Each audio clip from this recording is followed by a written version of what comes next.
سبحان الله. يعني الحين كلامك تغير عن مدريد؟ ليش؟ لا يعني الحين اشوفك تمدح ريال مدريد. ليش دائما يعني فخور باداء ريال مدريد؟ اكيد اي واحد يكون عشان فخور. ابراهيم دياز؟ بعد حتى على قبر ابراهيم، والله العظيم مش ابراهيم، لكن على الاداء، على انا تعجبني الريال في عمليه تدبير الامور، في عمليه تسيير للنادي. نعم. في عمليه تعاقدات، في عمليه الرؤيه. لكن بعيد عن ذلك لاعب مغربي يلعب اساسي في ريال مدريد شرف لنا جميعا كالعرب وكمغاربه يكون عندك لاعب ويؤدي، يصنع اهداف ويسجل اهداف. نتمنى ان شاء الله. نعم صحيح.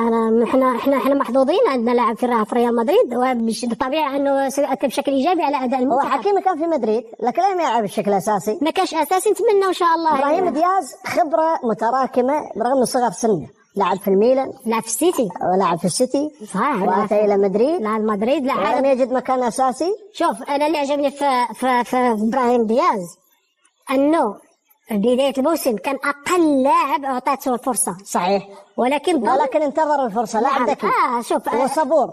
هذا شيء جيد، أنه دائما كان عنده هدف أنه عندما تتاح له الفرصة سيأدي بشكل، وعندما أتيحت له الفرصة نعم يعني شاهدنا تألق بشكل كبير، وساعد الفريق في العديد من المباريات، لا على مستوى الدوري حتى دوري الأبطال، كان وراء تأهلهم لربع النهائي عندما سجل على فريق فريبورغ، على فريق الألماني المباراة الأخيرة في دورة لايبزيغ. نعم. سجل كان وراء الهدف اللي منح الفوز. نعم. لريال مدريد خارج ملعب، وكان مميز في أغلب المباريات حتى على مستوى الدوري.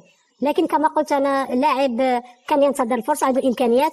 المرحلة اللي قضاها في الميلان هي الفترة اللي ساعدته كثير، الأجدر يعني يظهر إبراهيم دياز بهذه الطريقة. صحيح. دوري إيطالي دوري صعب. نعم. عارف إنه دوري قوي، ودوري على المستوى البدني وعلى المستوى التكتيكي وعلى المستوى الدفاعي، تحتاج لاعبين أقوياء وخصوصا لاعبين أذكياء، ولاعب مهارته إنه يلعب تحت الضغط بشكل جيد، حتى تشعر بأن بدنيا تغير اللاعب، أصبح قوي، تحس انه اصبح قوي، حتى عنده استلام الكره، اشتغل على العامل البدني بشكل، اصبحت عنده سرعه، اصبحت عنده قوه انطلاقه كذلك، يلعب تحت الضغط بشكل جيد في مساحات صغيره، والتفاهم كبير الان بينه وبين فيزيزوس ورودريغو وبيلينغهام.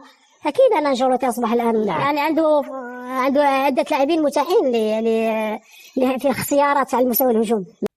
انتم الخوتي متابعين الاعلام العربي كيقول لك فخر لنا اننا يكون عندنا لاعب عربي اسمه ابراهيم دياز. هادشي اللي هو كيقولوا خليفه ديال ميسي، حيث اسلوب اللعب ديالو بحال ميسي، الطريقه ديال التحرك، الطريقه باش كيسكاني بها الملعب، هادشي اللي كيخليه ماشي فواحد الطريقه مزيانه، حيث انه واخا وجود بيلينغهام اللي كيغطي عليه شويه، ولكن هو كيثبت الوجود ديالو عبر ان بيلينغهام عنده اصابات بزاف وعنده مشاكل بزاف، الا ان ابراهيم دياز في هذه المقابلات القليله اللي كيلعب انه قادر يثبت الوجود ديالو. هادشي ما كننساوش ديروا لايك، اشتركوا في القناه ديالنا.